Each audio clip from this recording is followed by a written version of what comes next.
Hello everybody and welcome to another Twilight Zone review. Today it is Season 2, Episode 7, Nick of Time, written by Richard Matheson, and starring William Shatner as Don Carter and Patricia Breslin as Pat Carter.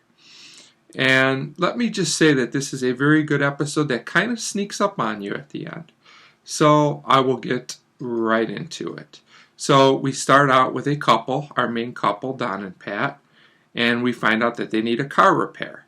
And the man that's going to repair the car tells them it will take about 4 hours or so. So they decide to head to a diner to get something to eat while they wait. Seems logical. So when they get to their table, they see this thing called a Mystic Seer. And it's like one of those little machines. I don't know if they have them anymore, but you put money in it and it gives you like your fortune based on or your future based on the question you ask. So, kind of just kidding around, Don does it. And he gets around to asking about his promotion, if he'll get it or not, because he's expecting a promotion from work.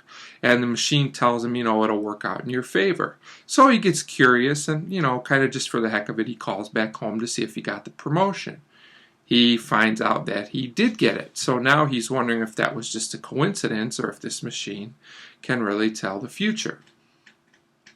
So he asks a whole bunch of other questions, and he gets around to, being told basically that they need to stay where they are because something might happen if they don't.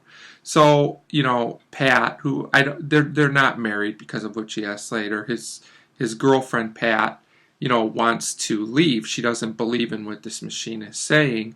But Don does. He keeps ordering different things to eat and drink to make sure that they stay there a while because of the cryptic warning that they got. He believes it.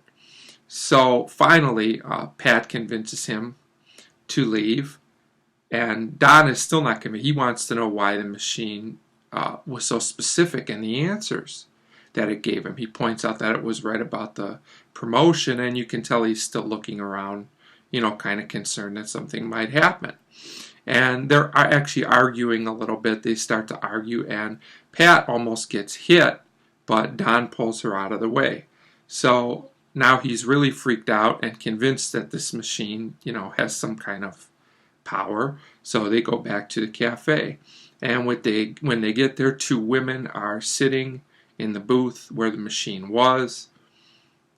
And eventually they leave and he goes back to the machine and him and Pat basically get in a conversation.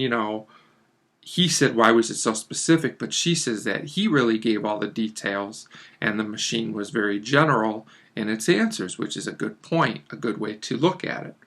But you can tell he's really obsessed with this and he asks more questions and he's still getting the same type of answers.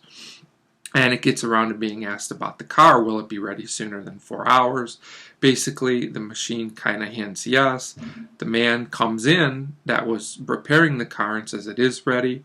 So now Don is absolutely convinced, that this machine can really tell the future. And he asks, he says, Pat, you ask it some questions. So she does, and it gives the same kind of vague, just general answers. But the genius of this is that the answers could be true. They all work in the context. So Matheson makes it where we don't really know if the machine can tell the future or not for sure. There's a hint of doubt the way the answers are worded, and this is cleverly built up throughout the episode. So it basically comes down to the fact where Don, wants to stay there and keep asking it questions. And Pat argues, what are we going to do? Like stay here forever? Are we going to let this machine run our life? And she makes the argument we want to decide our own life.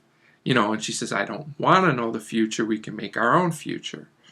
And she convinces Don to leave. So that's really the message behind the episode, is that you can create your own future. You don't have to rely on anything else to do it, which is a good message. And we do get one more last scene where a new couple comes in, and it appears they've been them before and they've come back to get more answers. And it doesn't necessarily look like they're going to stop anytime soon. So our mystic prophet machine over there, the seer, is still going to stay in business for a while, it looks like. And this episode starts kind of slow, but it really builds. And the climax is effective. The end of this episode gives you a lot to think about. Whether or not the machine did have these powers doesn't matter. Do we really want to know what happens in the future? Maybe some people would, maybe some wouldn't. Something to think about, though, and I think it's a very well written episode. It's subtle in some places, but it's strong enough to get its point across, and the acting's fine. You know, Captain Kirk Shatner gives a pretty restrained performance here from what some might be used to, and you know, the acting is just fine in general. So this is a very solid, good episode, and it's a positive for the Twilight Zone, and I give Nick of Time a 4 out of 5.